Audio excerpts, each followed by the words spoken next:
And we're live. Good morning, good afternoon, and good evening, my friends. Happy Friday, and welcome to another episode of 40 Going on 4, the show that helps you reconnect with that inner child who once took those magic markers, scribbled all over the walls, destroyed the fine china, and left an absolute tornado of crazy in their wake. But enough about my nieces and nephews. We're not here to talk about them today. We're here to talk about bringing that inner child to work. We have not talked about that yet on this show, and I'm really excited to do it because we have the very best guest on this big spinning rock to talk about just that. Today, I have the great Dan Smolen with me. Dan is the host of the What's Your Work Fit show. Dan, what's happening, brother? I'm confused. I thought I was having a video interview for the Program Manager 2 slot at Amazon. Are you not my video interviewer? I don't live in Arlington anymore, man. That ship has sailed. That's done. We're not going back to those dark days. Okay. And for those of you who don't know, Dan is my neighbor here in the greater DC metro area, where we are all now just on the, how shall we put this delicately, the Jeff Bezos farm. And it's a very exciting place to be. The national bird of Virginia now is a crane. You're right. Oh my gosh, yes. Happy Friday to our dear friends up north, James and Patrick, who've melded like this Frankenstein's experiment into like James Patrick. They're like, it's like a thing now. And I'm very happy to have them here. Happy Friday, gentlemen. Happy Friday. Happy Friday, one and all. Hey, Horn, what are you up to down there in Charlotte today? What's happening with you? What's cooking?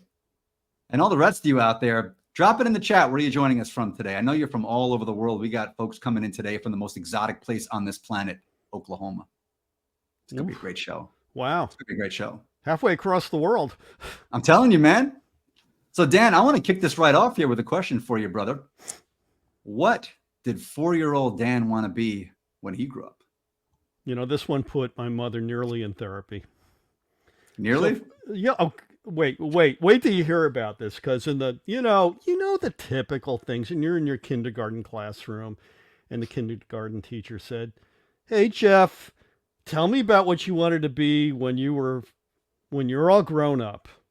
And I'm sure Jeff said an astrophysicist, or a neurosurgeon, or, well, today he'd probably say a social media top influencer with 2 million likes across several platforms. On the topic of neuroscience. On the topic of neuroscience. And astrophysics. Right. But 4-year-old me had a different tack, and let me explain it. I grew up in New Haven, Connecticut, and in a ranch home. And my window faced the side street. And every afternoon around, about 2:30, 3 o'clock, a garbage truck would pull up, and these two very jolly guys would jump off, and they're high-fiving each other. And they're emptying all the trash out of my dad's garbage cans. By the way, denting the crap out of them, and the lid and everything. And, backslapping each other. And I told my mother, I want to be a garbage collector. And she was like, don't say anything. You'll embarrass the family. But I'll tell you what I connected with, Jeff. I looked at those guys and I saw happiness. I saw joy. They seemed to be happy. They might have been heavily medicated, heavily lubricated from hooch. But little kids, when they're asked that question, what they say they want to do really isn't important. What they want is to be happy, because that's what little kids thrive on. That's how they learn. That's how they discover friendships. It's through happiness. It's through joy. It's through bliss. So, sorry, Mom. For all these years you had to hide in the closet out of shame that your dear youngest child wanted to be a garbage collector. Sorry for just that? Yeah, really. I feel like you have a laundry list of stuff, man. Oh, yeah, man, she's got grievances. But the thing is that I have learned so many years later that it really was about joy. I mean, come to think of it, I never heard any of my friends say, I want to be a I want to be an actuarial expert like my dad, who works for an insurance company in Hartford, Connecticut. We had different friends. Yeah, we did. You know, it wasn't the job. And okay, so maybe somebody sees an influencer on social media and says, I want to have 2.1 million likes. I think when you're 4 years old, you just see this person happy and engaged and having a blast with other people. And it's really about bliss. Oh my God, it is about bliss, Jeff.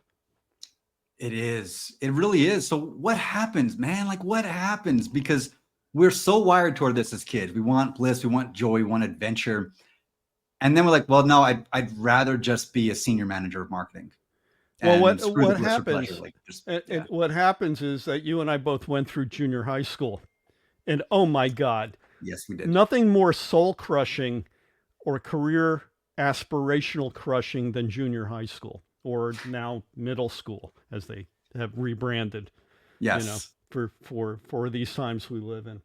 So what happens in middle school is now we have to fulfill all the demands of No Child Left Behind, and we have to teach to the test, and we have to get really proficient on BS that we will never need to know about in our life and careers. And there's no time really left for career exploration. Very few middle school programs do career exploration well.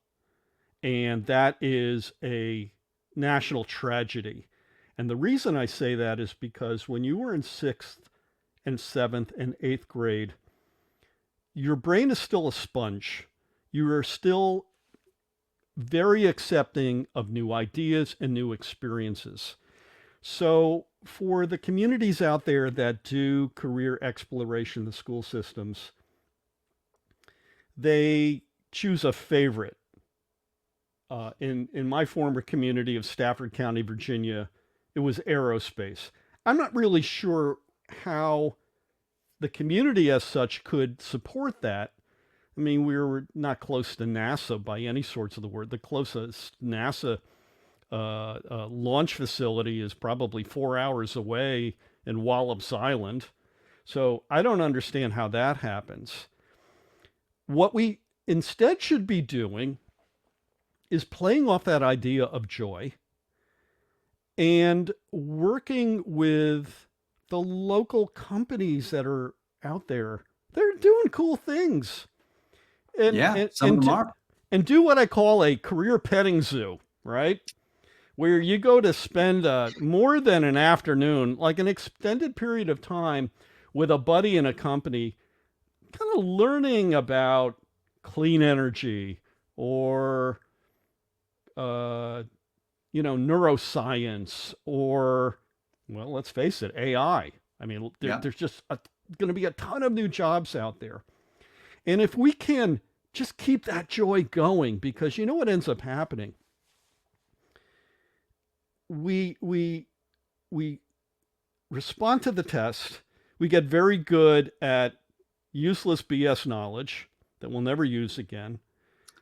We don't believe in ourselves. We lost that sense of bliss. And oh, by the way, now we graduate from college or university, we're terrified because what if I don't get a job? What if I don't get in this career path that I've spent, learning about? And we've done ourselves a great disservice. We've done our kids a great disservice that we don't value joy first, right? We value being on the conveyor belt. Like the beer factory in Laverne and Shirley, they put the things on and you just kind of send them through and you get packaged and bottled and sent back out there. And now it's how do I get best drunk as this beer from Milwaukee rather than how can I be the most interesting, creative with floral notes of hoppy, which is disgusting, by the way. Don't drink IPAs. Don't do it. Folks, this is a friendly message from me to you. Don't do it. But if you want to do it for the sake of creativity, if your joy brings you to that, then do it, right? And that's what it's about, because everybody has a different point of joy. Now this is the real question, right? How do we get that back? We are at work every day. We're doing our thing. And it doesn't even matter if you're working for somebody or you have your own business, which, by the way, Anybody out there ever thinking about starting your own business because you don't want a boss anymore? You're trading one boss for 1,000 bosses. So All right. everybody's got a boss. This is not a new idea. This Yeah. goes pre-industrial age when people learned to trade. And usually they learn to trade at the feet of their dads or mothers, in some cases, whereby, the dad trained their children. And so that started with, look what I'm doing. Look at the beautiful things I'm making. Look at what I'm rendering. And I think, to a certain degree, that still held case, even though in many places there wasn't a lot of joy externally. Not particularly. My family got thrown out of the Pale of Settlement in Middle Europe 100 and some odd years ago, even though my grandfather, at the feet of his father, learned how to be a confectioner, and he loved it. Well, okay, for the folks back home, what in God's name is a confectioner? They made candy. Okay. Did anybody else know that in the comments? Did anybody else know that a confectioner makes candy, or am I just the ignorant one here? Which is totally cool. I'm the ignorant one in a lot of different forums, especially at a Sanskrit history symposium. Like, I'm the guy who knows no Sanskrit, but I show up anyway because what the hell? It's interesting, right? In the part of Ukraine where my family was from, there was massive sugar beet production. Well, they had to do something with the sugar beets besides render borscht. They made candy. And what's a more wonderful expression of love than candy, right? There's none on this planet. My grandfather didn't do that as a career. He came to this country. I mean, he tried being a candy maker in Boston for a little time, and then he left and he moved to New Haven, Connecticut, and became a furniture retailer. That's not the point of the story. The point of the story is that back in the old places, the joy of the guild, the joy of learning a trade, and all the practices that go into that, often very kind practices. Here's how I lovingly create this candy swirl. That's this type of stuff my grandfather learned as a little kid back in the old country, right? We don't do that. We don't do that anymore. We don't. Where's the love, man? Where's the love? Everybody in the comments, where is the love? And okay, and here's the practical part of that. We stopped making stuff in this country, and we started creating Program Manager 2 to work at Amazon. We created a service class. Nothing wrong with that, but along the way we lost that old guild mentality, that old guild love of learning a trade, but learning that there was a lot of love in it. Do you think we've lost the creativity too? Because I feel like in a lot of organizations, particularly in the more old school, rigid corporate. I kind of lost you, Jeff. How we do it. This is okay. Can you try again? I lost your audio. Oh no, that's not good.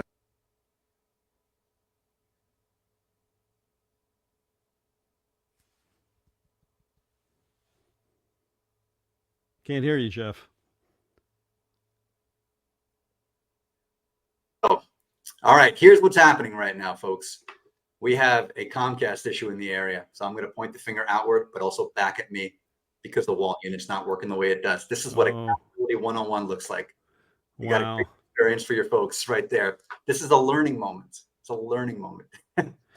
Repeat your question. Repeat your question, because I'm sure it was, I'm sure it was really profound. Not at all. But I'm going to repeat it anyway because you asked and because I like you, because you're a buddy of mine. And for everybody out there who may not have heard it either. So the question I'm asking is really this. If we are to regain that joy, to bring that inner child back into harmony with what we do for a living, what's one thing we can do every day? Because I think we look at this holistically. We look at it from a 30,000 foot, what can we do every single day to bring a little bit of that joy back into work? Well, learn to be a creator like you and me. We're doing live shows every week. There's something about creative expression that enmeshes itself beautifully into a blissful work experience. Gosh, I love doing my live show. It just feels so in the moment real and beautiful, right? And also, people that aren't full-time creators can still be part-time creators. How else would you explain the explosion of business on Etsy and on some of these other sites where in their free time people are making stuff out of wood and creating furniture and jewelry? Like my wife, she's a full-time teacher, and yet on the weekends she sells vintage clothes and also jewelry that she makes. We have this, I think, untapped potential to create, and maybe we'll get us back to that guild class era where we created beautiful things that withstood time, right? We really did. I feel like in a lot of ways, particularly the culture now, and people love to point fingers at it, and I get it, but so I'm not going to pile on. What the hell? I'll pile on. Yeah, right. You know, I feel like things have, I'd love to get your perspective on this and everybody in the comments too. Let's see where you're coming from on this, but it feels like a lot of what we produce, and this is not just from a clothing point of view, and not just from like the trinkets and the tchotchkes, but also from, our movies and our music. I feel like there's been this kind of reversion to the mean, this kind of very mass produced base, what's the cheapest, quickest, easiest way we can reach the most amount of people. And we've lost that quality, like you said, that attention to the guild itself, Right.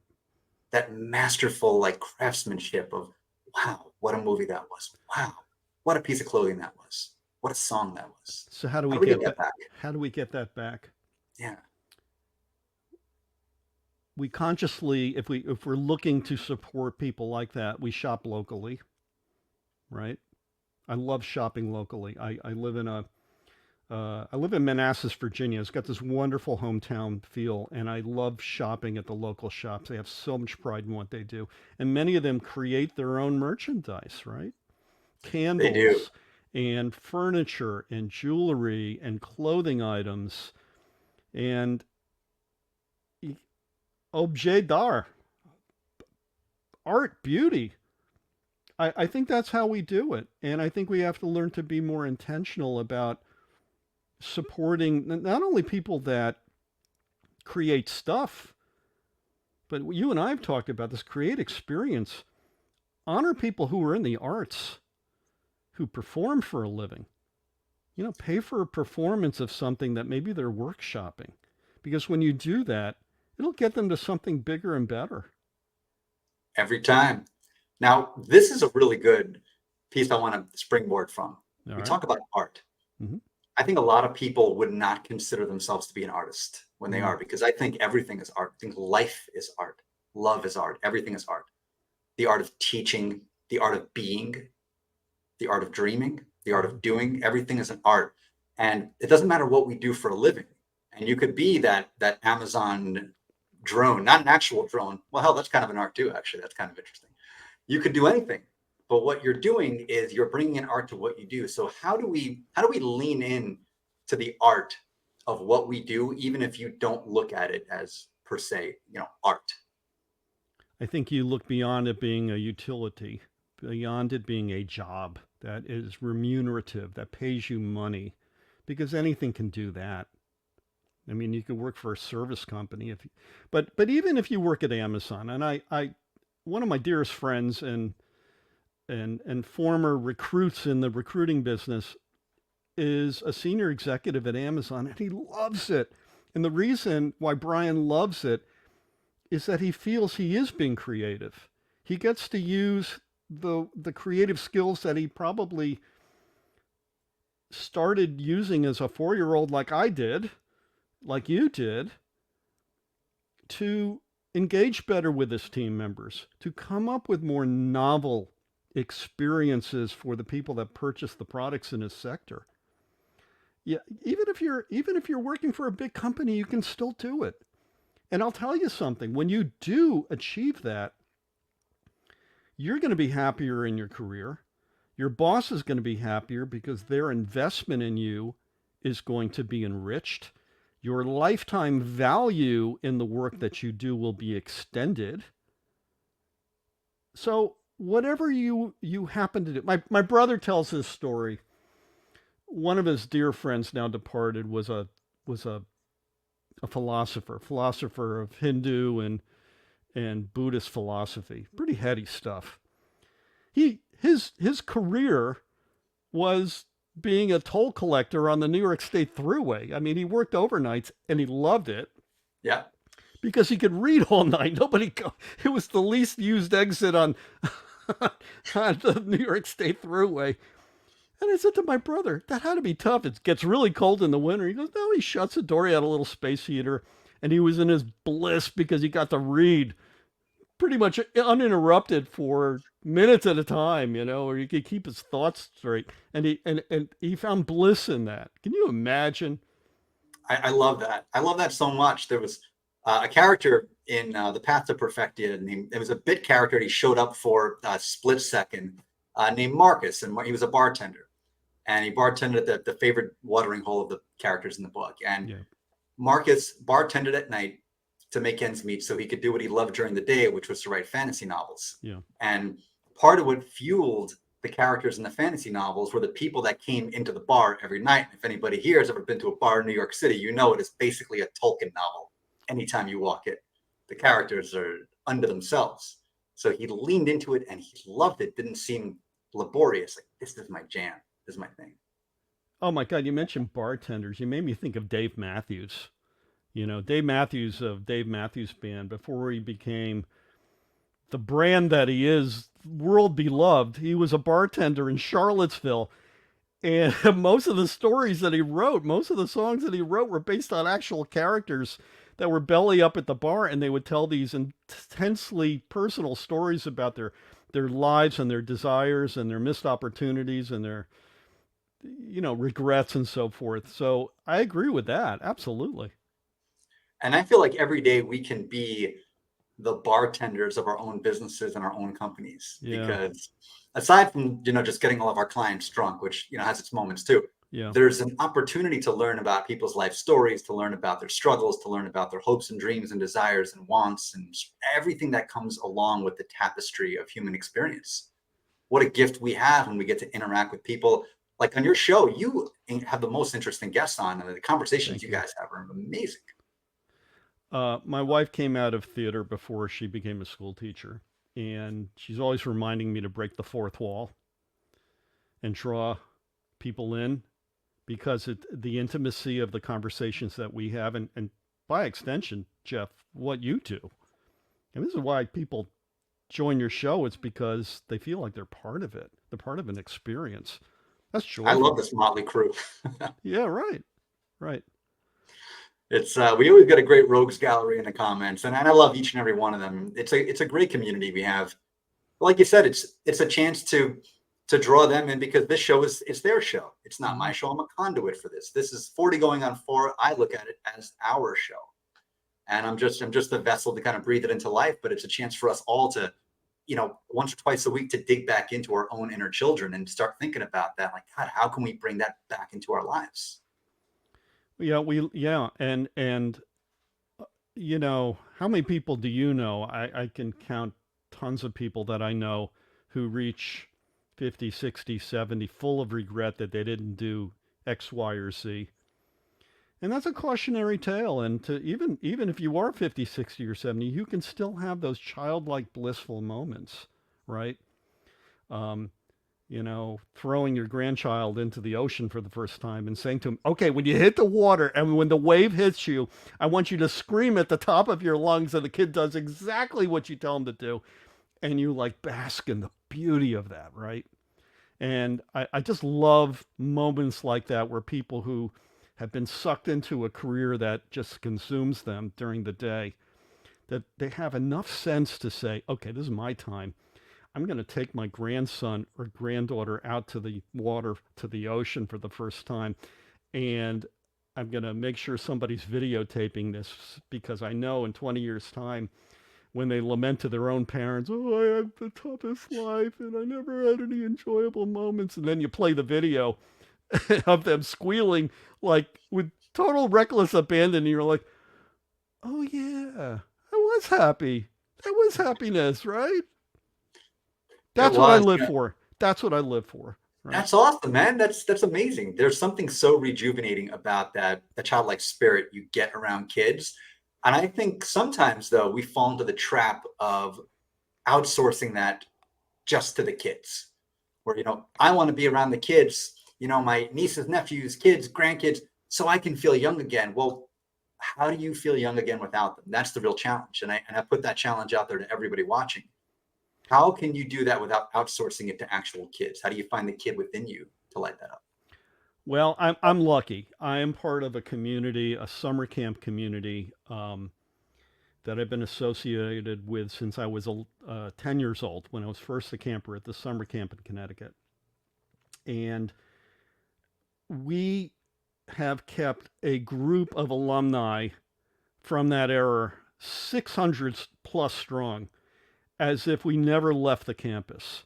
And what keeps us young, what keeps us tied to being little kids, is going back in time and remembering all the joy that we have and somehow dovetailing it into our own experience now. Love And it. what's so amazing about that, Jeff, and we haven't talked about the work that I've done throughout my career, but as somebody who's involved in career development,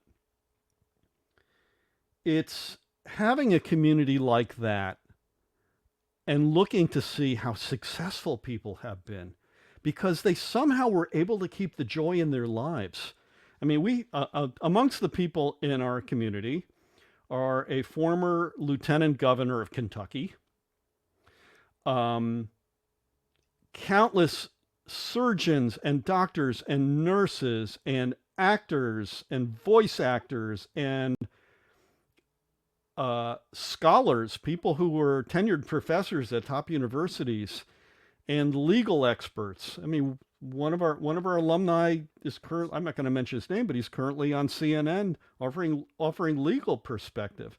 And now, this season, one of them's going to be a contestant on Survivor on CBS. That's amazing. She was my daughter's counselor when my daughter was 8 years old, and she's the same person. And I'm lucky because I have that experience. I regret that not everybody has that universally. But even if you don't, find some people that you can gather with together and be subversive, be silly, go Yeah. against the conventional grain, do something crazy, go on a road trip. You know?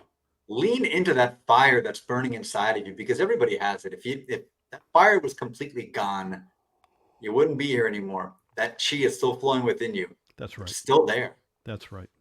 And rock and roll, just take it and run and do something with it. I'm curious to know I'm curious to know what our audience thinks about all of this. Yeah. Drop it in. And I have a prompt for everybody here. What was the best job you ever had? Maybe it's what you're doing now. Maybe you have to write that now because your boss is watching an 8 like a hawk. They're zooming in on you and they're making sure that you're not going to divert off the path they've laid out for you. But ultimately, what was the best job you ever had out there? Let's start with you. Dan, what was the best job you ever had?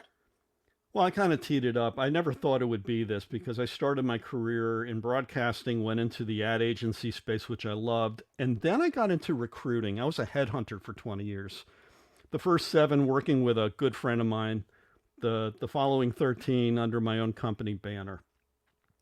This is what I loved about it, Jeff. At the end of the day, I felt like I positively changed someone's life. Now, that could be a little conceited, right? Yeah, I got to place somebody in a job, but you know what? When I still hear from people today saying how much they appreciated working with me and the opportunities I brought to them, I saw something in them that went beyond the job spec.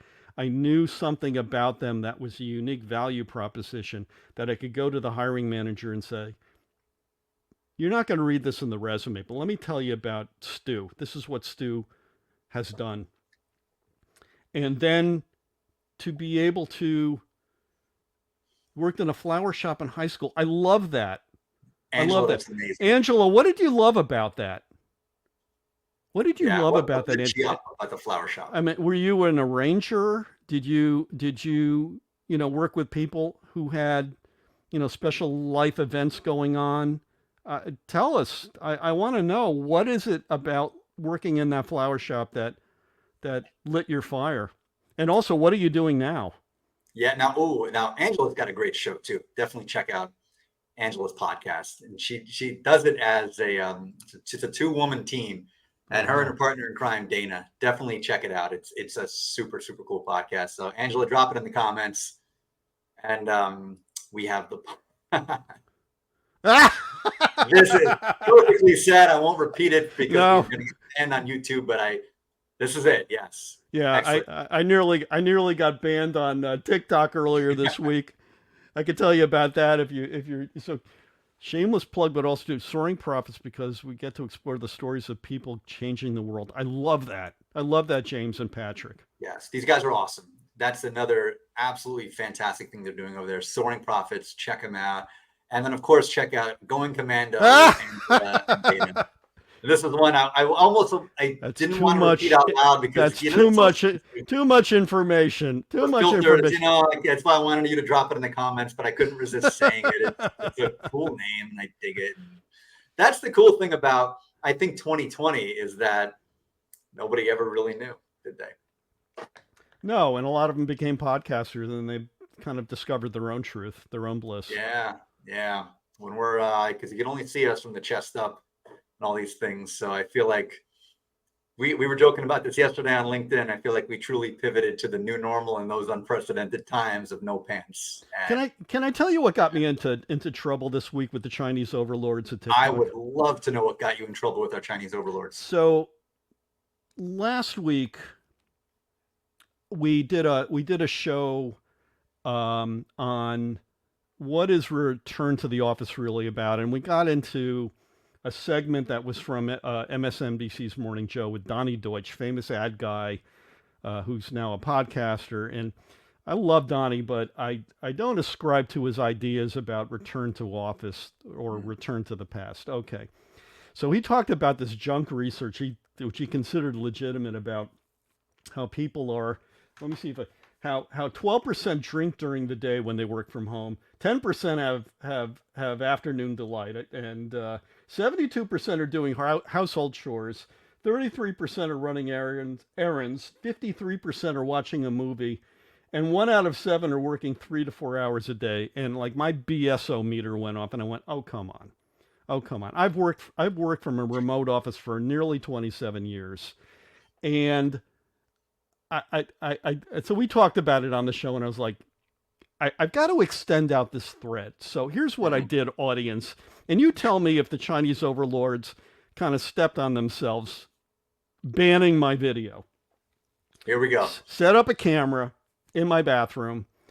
I created a big bubble bath, got into the bathtub, set the frame so that it was, no man boobs, real tight over me, but you can see like bubble bath, and I'm washing my hair, and I'm doing You're my looking good, man. and I'm doing my spiel, and I'm like, I'm working. It might be 10 o'clock in the morning, and I'm taking some time to take a bath because you know what, my back hurts, but I'm also relaxing, and I am, I'm going to go back to work, and I'll probably end up working today, probably more than 12 hours, but part of my workday is I get to take some intentional time to go do something I need to do. It's not going to take long, but it's going to be very meaningful to me. I'm going to come back more rested and refreshed and so forth. Put the video up. Boom. Okay. I'm getting like tons of response. All of a sudden, and warning, Will Robinson. They took my video down because it was inappropriate. Okay, tell me why. Tell me why. Because this middle-aged, not in the greatest shape, white guy is sitting in a bathtub. Do you find that offensive? I'll tell you what I find. Do, but I have my own reasons. I'll tell you what I find offensive. They allowed a video of an adult dog urinating all over his owner's kitchen floor. That was gross. Why do I want to see that? But they didn't ban that, but they banned me because somebody's going to get triggered and they're going to find that find that, displeasing or something. So I'm curious to know. Oh, so I ended up putting the audio portion of the video up under color bars like they show, before a show goes live. And I put that up and they didn't stop it. But I was like, oh, come on, please. I'm trying to make a point here, not about me taking a bath. It's about me finding joy in the day so that I'm not working nonstop in a total time suck experience.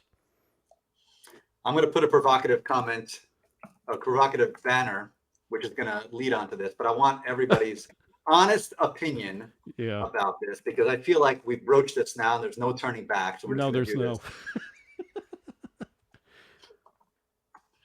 Okay. trouble talk. Yeah. No kidding, Lonnie. All right.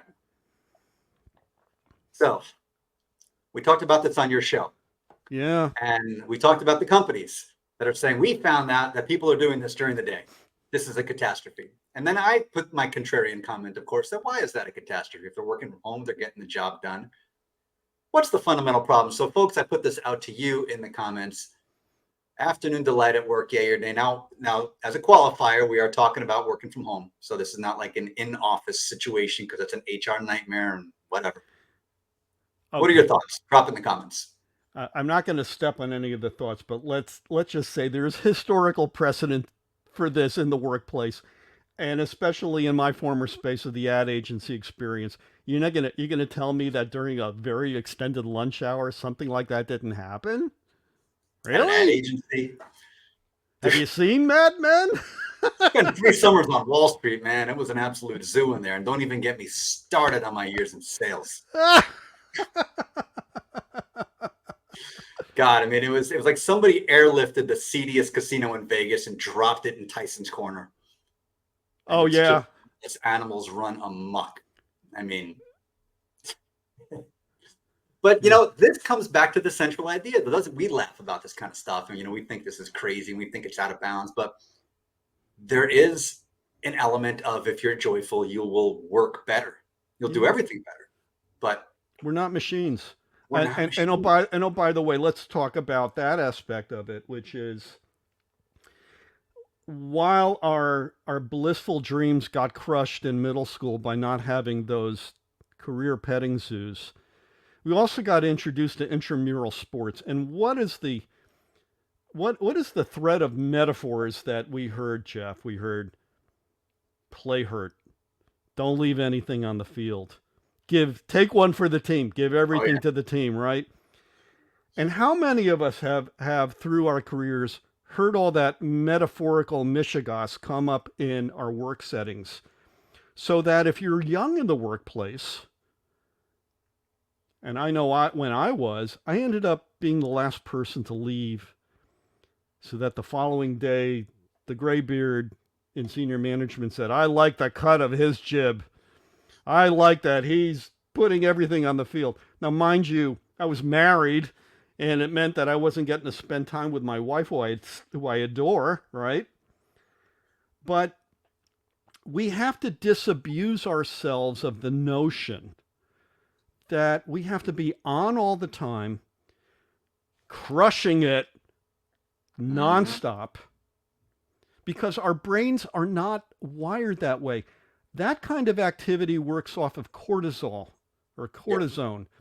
It works off of fight or flight mechanisms, which are meant for you to get the hell out of the way of the saber-toothed tiger. But it doesn't, it drops off, and then you crash. And then you do really stupid stuff and make bad mistakes at the office because you're fatigued, because you didn't turn on the off switch or the dimmer. There's always a dimmer. Yeah. There's always a dimmer. How many times have you seen a colleague at 2:30 in the afternoon, they just got back from Subway and they had one of those big meatball subs. They look absolutely comatose at their desk. Well, I'm old enough to remember that in my first set of jobs, the senior managers had sofas in their offices, which usually after a 3 martini lunch was the place where they slept it off for maybe an hour or so. So even why don't we normalize that? Right.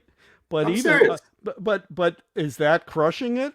So that's a little bit of a hypocrisy if you ask me. Those same people who were, probably played varsity ball for an Ivy League school or whatever, and and and they're telling everybody to go do this. They're not even following their own mantras.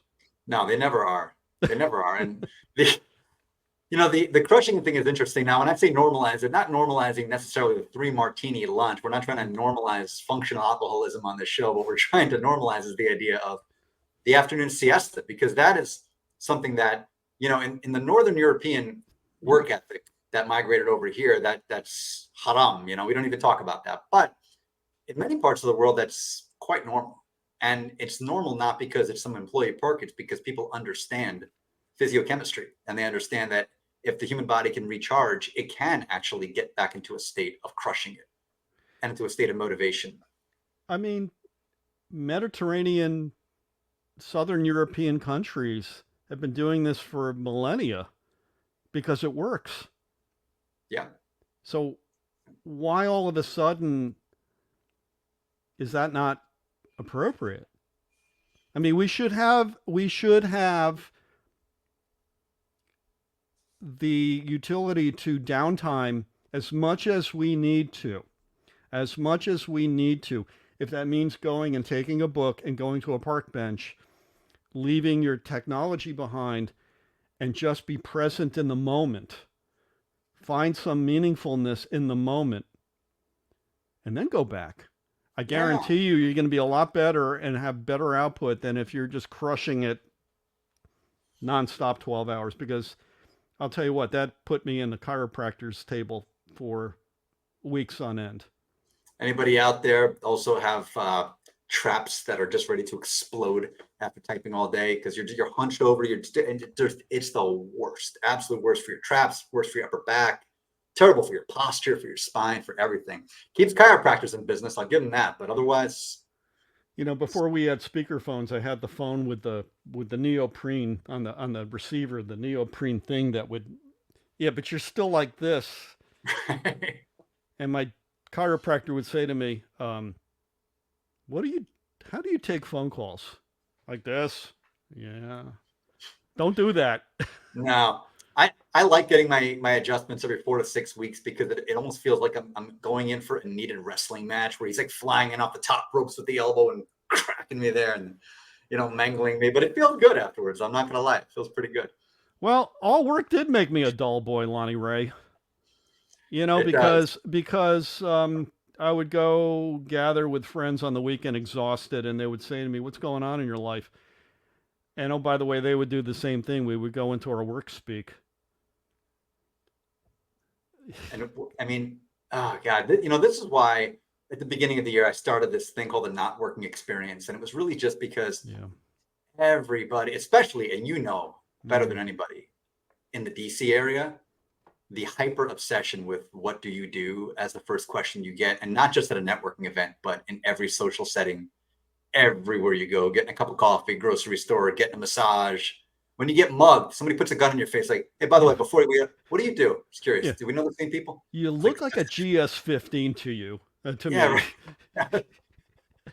It's just so woven Especially, into the DNA here. you're absolutely right, and it's not just a DC thing. It's in New York. It's in Yeah. L.A. Um, it's even in Minnesota and in Chicago, um, but it's not in Europe. And boy, Marcia and I, my wife, we went on a vacation 4 years ago to the Netherlands, and somebody on our tour uh, asked one of the locals, "What do you do?" And I went, "Oh, geez, here it comes." It didn't get received well. That's why they call us ugly Americans, because it's like, oh, you think you're so superior because you make work everything. Some And do you actually. and and you know what, in Europe, for the most part, when you gather with people you don't know, even with people when you do know them, you don't really talk about work. You talk about experience beyond the work, which is, tell me about your life. What's a day like for you? Yeah. What Um, do you love? when you're not in this beautiful country which you call home, where do you go travel? What's your favorite color? It's a great question. It's a great question. What's your favorite color? Simple as that, because it gets their mind thinking differently. They're not used to being asked that question. It's not like in Monty Python where you can change your mind, go blue, no yellow. But I mean, it's the beauty of it is that anybody can answer it. whether they be the Uber driver that picked you up, by the Via della Rosa, or the flower merchant that you met in Covent Garden in London, or the little kid who, you know, is admiring your iPhone 15. What's your favorite color, little kid? Yeah. You end up getting honest answers. Let me ask Beautiful. you a question then. Let's pretend I've never met you before, Dan Right. Smolen. I have no idea who you are. And the first thing I want to know, I reach out Mutual and shake funds. Mutual funds. mutual funds always comes back to the Right. damn mutual funds. Right. I can't get away from this. Right. What do you want to know? I want to know. I'm looking you right in the eye, shaking your hand, and said, Dan Smolen, tell me, what do you love? I love a beautiful sunset. Oh my God, there's nothing like it. It's like a symphony. And I don't know if you went outside a couple of weeks ago when we had the sky turned orange around the DC area. It was Yep. from the outer bands of that hurricane. I had my phone in my pocket. I took pictures. They're just, I was in my bliss. Oh my God, I want to capture this moment. And I go back to those photos I took all the time. I mean, how does the sky create those colors? I wasn't thinking about, I got to send out an email. I need to connect with somebody who's on the West Coast. It's 7:50 at night. The sky is a color like I've never seen before, and that's all I'm thinking about. I am in that moment. That's what I love. I love That's sunsets. beautiful. That's beautiful. It's an appreciation of splendor and grandeur and majesty in its purest form that requires nothing from you. You don't have to do anything. You don't have to talk to anybody. You don't have to put anything into motion. You just need to be. You know what? Also, I'll tell That's you it. what I also love. I love communal dining. Mm, Yeah, okay. you and I probably grew up in the same kind of experience where the family never left the table, but oh my God, the conversations that would flow out of that. The most fun I've ever had was communal dining in Italy. And here you are with around all these people, most of whom spoke English pretty well, so I wasn't at a total disadvantage. The conversation was just astonishing. Um, I mean, there weren't any Nobel laureates at the table, but they lived lives of beauty and purpose, and it was like, oh my God, this is fantastic. I'm meeting this guy from Zwolle in the Netherlands, and he's telling me about what a day is like for him. And I'm like, wow. What a perspective you're getting illuminated with. Friends in the comments asking you right now, what do you love? What do Yeah. you love? Could be anything. Curious. Give us a window into your soul. What do you love? I'm guessing Lonnie Ray loves like uh, unbridled laughter, like just completely crying, can't stop crying, laughing so hard at something that just happened that's so absurd, and she just got tickled. That's what I think Lonnie Ray is a good time. I don't think you're wrong. I know what Lonnie doesn't love. I know Lonnie doesn't love dumbasses. Yeah, we're going to talk about that on my show too. I But know. I'd I know rather you know have. the. I'm excited. I'd rather not know the limiters. I'd rather know the expanders. That's just it. Yeah, I'm right there with you. It's like what do you love? James Patrick, that's very kind of you, gentlemen. Hey, it's Appreciate you not my dinner with Andre, James, and Patrick, but it's still pretty cool. guys. Authenticity. Yeah. Angela, you are authentic. Like, that radiates forward from what you're putting out there. And we feel that. And that's what's awesome. And there's something you really connect with on that. It's like you're not getting any BS, you're not getting any pretense. I love that too. I love authenticity. Dan, where you at on that? Oh, how could you not? I mean, we have friends here. We got to have dinner at her home, and I didn't know a lot about this woman, and it turns out that she was um, escaped out of Vietnam right after Saigon fell, and she was a little kid, And I'm listening to her tell this. I didn't know any of this. I just thought she just was my wife's coworker and she's really cool. And sitting there in rapt attention, listening to her describe being a 4-year old child with a shaved head. Jeff, the reason for this shaved head is that the parents were consumed that their children, their little girls would be sold into the sex trades. And so they had to make her look like a little boy and and and and dress her in a way that wouldn't cause attention. Mm. Well, she and so many others, I mean, her family stayed intact, a miracle. But they came to this country and they lived the wonderful American dream like no other. They developed businesses. Um, she and her husband have raised two amazing children. You know, one of whom is 21 years old and is already in a grad school program. Brilliant kids. To have the opportunity to bear witness to somebody's soul like that, even though it wasn't joyful, it was authentic, like Angela relates to. That's what happens when you sit down with people and you don't know them and you open up your heart to their experience and they do the same for you. It takes a while to get there, I think, for some of us, because that's a lot of conditioning, is that you have to judge them by what they do for a living, how much money they make, what's the appearance, what their background is, and how much of that jives with what you're allowed to like and what you're supposed to like. And once you start peeling back those layers, you can find something beautiful in pretty much anybody. And there's a great story everybody has to tell. And I get excited hearing about people's stories because everybody has this unique lens of perspective. There's no two perspectives that are identical. And I'm going to add something too, because I know you will appreciate this. You've been out to the Hamptons many times, I'm sure. You grew up in Queens and Long Island and so forth, and as did my wife. And um, we happened to many years ago spend a lot of time out in the Hamptons. We got to know a lot of very quote unquote successful people.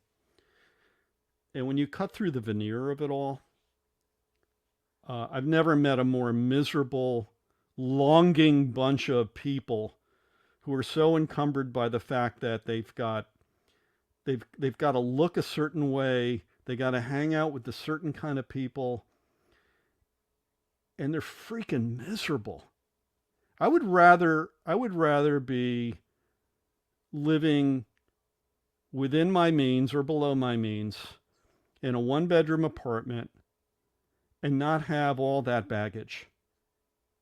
And to that end, I grew up with a friend. I'm not going to mention his name, but he grew up in his father was the CEO of a major company, and we were friends from college. And he lived in a mansion. Actually, he didn't live in the mansion. He got to live in the carriage house, which was itself 3,000 square feet. He had it all to himself. Stunning, stunning place, both the main house and where he lived. But what really saddened me, Jeff, was that despite all of the wealth and the trappings, I've never met a sadder group of people who were so detached from one another, and they were all family members. And I'm like, that was an early lesson to say, I'd rather be um, I'd rather be of limited means, but be able to control my bliss than to feel that I have to look the part and drive the expensive car and have the weekend house in East Hampton, which, oh, by the way, I get to fly by helicopter from Teterboro to go to every weekend, so I avoid the traffic on the LIE. What is that? How did we get there? I don't know, man. I mean, I think it all came from this idea of what making it looks like, and it's all a trauma response to generations of lack and of oppression and poverty and Yeah, hunger and all these things. So eventually, as the trauma response is, we are going to be successful materially to I agree never with go that. through that again. I agree And then with that. what happens, right? We find ourselves down this path now where this is what we've identified as success, and we've equated it with happiness. Not the same thing, but we've equated one with the other. Mm. And they say, as long as you have, and if you, like, your family came from the Pale of Settlement. And, the idea back then is as long as we have food in our belly, we're happy. That wasn't always the case. Well, What and we did, so many of those. My grandfather came over alone. Um, and what's interesting, Jeff, and I've never really talked about this publicly. He had 8 siblings. His parents were still alive when he left Ukraine in 1912, and he came over to the United States alone with lint in his pockets. Now, my grandfather probably gave him enough money to make passage and so forth. I don't know the exact circumstances of my grandfather's rapid skedaddle out of Ukraine, but I would have to guess it was to avoid conscription because Jewish boys of that age got put on the front lines of the Tsar's army, and there was a north of a 25% mortality rate. And my grandfather looked at that and probably said, "I'm to his own father, Papa, get me the f out of here." And peace out. It's been real. peace out. Yeah. Now, I talked about my great grandfather being a confectioner. He was, by all means, a very successful man in his village. He cared well for his family. Nobody starved at night. They dressed beautifully. My great aunts and great uncles, who I never met, they looked like they were well cared for. My grandfather never spoke of the circumstances behind leaving and coming to this country, which took such good care of him. And within 25, 26 years of his arrival, he built a custom home in New Haven, Connecticut, where I'm from, sent his oldest child to Wellesley College, which is really astonishing, and would end up building a home for my dad and my mother and my family. I mean, he was the embodiment of the American dream. What I didn't know is that he bottled up the trauma of all that, and I never knew what happened to my family over there. But I have come to a very sobering reckoning that they perished, not in the death camps, but in what's called the Holocaust of bullets, when the Nazi Einsatzgruppen invaded Ukraine and basically mowed down whole villages or shtetls, killed people in open pits with rifle fire, destroyed any record of their ever existing. We can't find anything. I can't find anybody on 23andMe. And I've had to come to this recollection that my grandfather, the love that my great grandfather and great grandmother had for him, to say, Shrull, that was his name, that was his Russian name back then, Shrull, go to America, go. Yeah. And he Get did. out, man. Get out. And he did, and he honored them by living a wonderful life. And yet the downside of that was, at what expense? What did they give up? They gave up their lives. That's a profound moral dilemma and ethical dilemma when we think about that. Yeah. Is, you're sacrificing for life, but are you really sacrificing for life? This is interesting. This is something that a lot of us wrestled with in 2020 specifically. And I know Lonnie has very strong thoughts on this. Lonnie has strong thoughts on everything, which is why I love you, Lonnie. Mwah. Yeah. We had to wrestle with this idea of life versus living. Yes. And this became the central ethical dilemma of the entire year. And people had very strong emotions on both sides of it. Some would say that, living is irrelevant if there isn't life. Or some would say life isn't relevant if there isn't living. I subscribe to the latter. So, yeah, and I do as well. But I know I understand both perspectives of it. And I have a lot of friends on both sides of the divide on it. And it's something that we constantly wrestle with. And this is where the work conversation, I think, is so central to this, because this is a dilemma people face all the time when they work jobs that are well-paying, that are stable, good benefits. I mean, at least the illusion of stability. No job's ever really stable, but no. The sense of, this is a good paycheck and it gives me a roof over my kid's head and it puts food on the table and it keeps the utilities flowing. So am I miserable in it? Yeah. But it's making sure my kids aren't out on the street. Yeah. So people wrestle. Now, I don't believe in the either or. I think there's a third way and a better way, but this is the paradigm we're locked in. How do we break that kind of thinking? Well,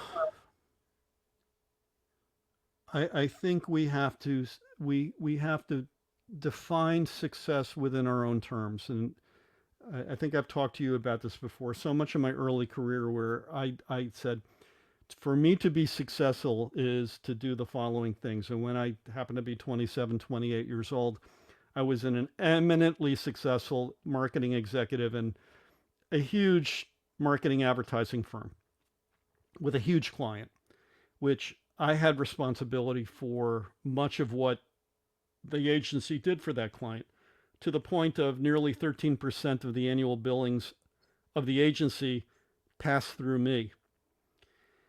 And somebody higher up came to me and said, "We are so proud of you.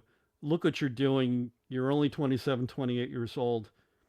And I got to tell you, Jeff, that was a reckoning, because it was like, wait a minute, whose success is that anyway? Is that mine?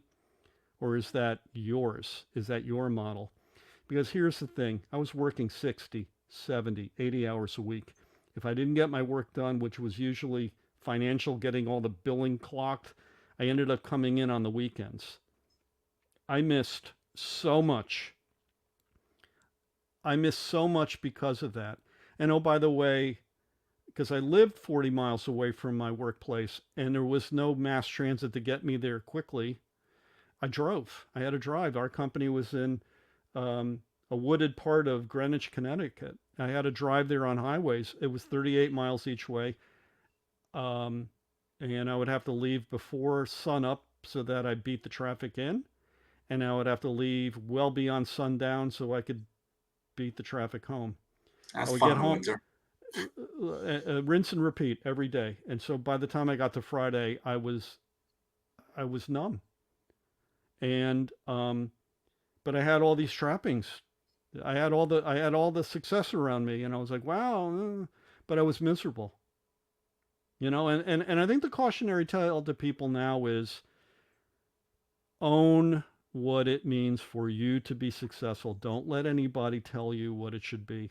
If your idea of success is to have the kind of life where you have choices, where you can say to a boss, if you work to a boss, I need to block out the following amount of time. It's personal. And maybe you tell them what it's for. Maybe it's because my daughter is going to be a ballerina in Swan Lake and she's 5 years old. And this is the coolest thing that she's ever thought about. And I want to be there and I want to see it. Or I want to take my daughter to swim practice. Or I want to get my hair cut. Or I want to meet the love of my life for an extended lunch al fresco in a beautiful restaurant. Or I just want to work in my garden. So this is the wraparound of what's your work fit, which is to say, how do we make work a wonderful part of a day, doing other wonderful things, and not the all-consuming time suck of a day, which, by the way, was my experience as a young executive, and by all accounts successful, but deep within me, traumatized. Yeah. Traumatized. Yeah. Got that t-shirt, man. I should get it. I should just get a t-shirt say work traumatized. That would make a fortune, actually. We could It would, retire next because year. you know what? When I came up with the show, I can't tell you how many people come up to me and say, "I'm going to watch, I'm going to listen because," and then they tell me some little cautionary tale about their rise up the ladder, which didn't work out the way everybody told them it would. Yeah, we're sold this bill of goods about how it's supposed to be. And, if we keep our head down and mouth shut and get this entire path, you marry this person, it's laid out for us. And then we get in and we realize it's an illusion. The whole thing is a house of cards. It's a big mirage. But we find ourselves trapped by it because we trap ourselves into it, because we believe it. We reinforce the narrative in our own minds, and we measure success by how well we're living according to that template, not by how passionately we're following our heart. And imagine if we could start making, I'll use this word again. You guys know I hate this word, but I'll use it. If we start making the pivot back to a heart-centered existence of what makes us truly happy and fulfilled and joyful, not how well we follow the template that's been laid out for us. Yeah. Man, that's where the magic springs from. That's where all the miracles start flowing. And that's really what it is. You've heard this old saw about the person who's on their deathbed, and they say, you never hear anybody say, I wish I could have worked harder. I think people work pretty hard. What they don't do well, because they're allowing others to frame their success frames, is to live. Yes. Is to feel. You often hear about people who, and this is so sad, who are so traumatized that they literally cut themselves. They cut their forearms and their skin. And why do they do it? Because they want to feel something. They are so sensory deprived from trauma, and that unfolds into work as well. I'm gonna soldier down. I'm gonna hunker down. I'm gonna put my head down. I'm gonna push through this. I got to tell you, it doesn't always end well. They often end up getting cast off because they think they're okay, but they're messing up on the job because they're not sleeping, they're not taking care of themselves, and they're not heart-centered, as you say. They're not. There was reminds me of some buddies I had back in Michigan, and these guys grew up in very repressed environments, religiously repressed environments, and one of them ended up starting an underground fight club in his basement. And the guys used to go down there and just beat the absolute hell out of each other. And because it had to go somewhere. But I think that's why that movie resonated so well with people. It was a real life fight club these guys did. I thought it was just a movie, but that's what it was. It was a resonance of like, wait, this is tapping into something. Yeah. Something deep here. I do not feel, therefore I gotta punch and be punched. Right. Yeah. I mean, who would willingly... I understand boxers do it. They get paid a handsome sum for it. I understand that. Why would you willingly take body blows and blows to the face for no money? That part I've never been able to square around logically, but then you realize it's not coming from a logical, rational, well thought out, well, this makes sense place. It's coming from I need to feel something and to feel alive.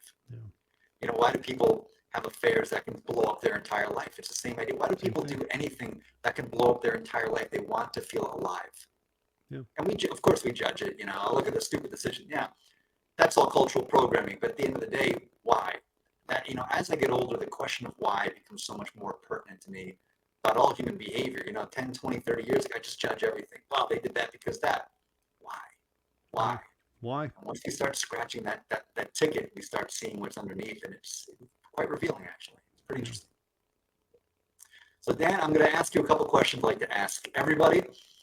So we start with a big question, then we go on to a bigger question. So we'll start with the big question, which is, what do you believe the meaning of life is? The meaning of life is death, because without death, there is no life. Now, I know that's going to sound really head-scratchingly arcane, but every year I reconcile with the fact that at one point I am going to die. And what am I going to leave behind? And the meaning of life is my quest, albeit very imperfect, to do right by others, to do right by my family, hopefully so that they do right by me and honor me well. Most importantly, for me, the meaning of life is to do things that work towards healing the world. And that's a broad palette. Doctors get into healing the world to cure cancer, especially childhood cancer. People who get in the legal profession for righteousness, to take care of people that they themselves cannot stand up for themselves in a court of law, so they are going to do something. Maybe it's a scientist who wants to figure out how do we mitigate climate change, but more importantly, how do we figure out how to grow food in places where there's food deserts? It's a broad palette, and I would suppose for some people that's their meaning of life. Yeah. they want to leave it better off than where they started it, or perhaps not make it worse. I love that. It's raising the consciousness of the world around you while you're here. And I think everybody who lives and breathes on this planet has an opportunity to create a better world in their little nook of it through whatever it is. And I've received some pushback on this when people will say, well, what about people who are, for lack of a better term, complete invalids? They can't eat on their own and they can't speak. They have no agency. I said, well, they can do a profoundly important job. By simply existing, they can teach others compassion. Yes. That is a profoundly impactful way to live. Yes. And everybody can play their part in doing this. So I think that's a beautiful perspective, my friend, and I appreciate you sharing that. And I have an even bigger question to ask you. Diet Coke or Dr. Pepper? Where do you fall on this? Oof. I don't drink soda. We never No. had it in the household. Okay. I mean, this is the question. This is the burning question the sages have been wrestling with. First of all, in my household, if we ever had soda, it had real sugar in it. And second of all, it meant that company was coming over. So I mean, we used to have real Coke, with I know. you'd have to use it'd come in the wood tray, and you'd have to literally pry open the top. You couldn't twist it off. Oh yeah, it was a whole thing. My lubrication of choice is an unsweet iced tea, maybe with a little bit of lemon in it, or better yet, it's a freshly brewed pot of mint tea with real fresh mint, not the dried kind. That to me is an experience. Diet Coke or Dr. Pepper? Oh, God, I know. I had to ask us. People want to know, man. This is for the viewers. I just can't. And for everybody out there, I would highly recommend you connect with Dan on LinkedIn. It's Dan Smolen. Check out his website, dansmolen.com. If you have an opportunity, Dan is somebody you'll want to know. I'll tell you this from firsthand experience. Dan is a great soul. This is a man you need to know. Thank you, Jeff. For your viewers, so if you go to dansmolen.com, the first thing you'll see is probably past episodes of the audio portion of my live show. But you can navigate through and you can find where you can watch What's Your Work Fit live to see guests like Jeff and others, and Lonnie Ray coming up on the platform of your choice. For most people, it's LinkedIn. For others, it's Facebook Live. But we also simulcast on the What's Your Work Fit YouTube channel, which is pretty cool. Love to have Absolutely. you, and love to have you participate live with our guests. Come on out. It's a great show. You will get a ton of great stuff from it. That is a promise. So, Dan, my friend, thank you from the bottom of my heart for coming out today. Everybody in the comments, I love you all. Thank you so much for joining today.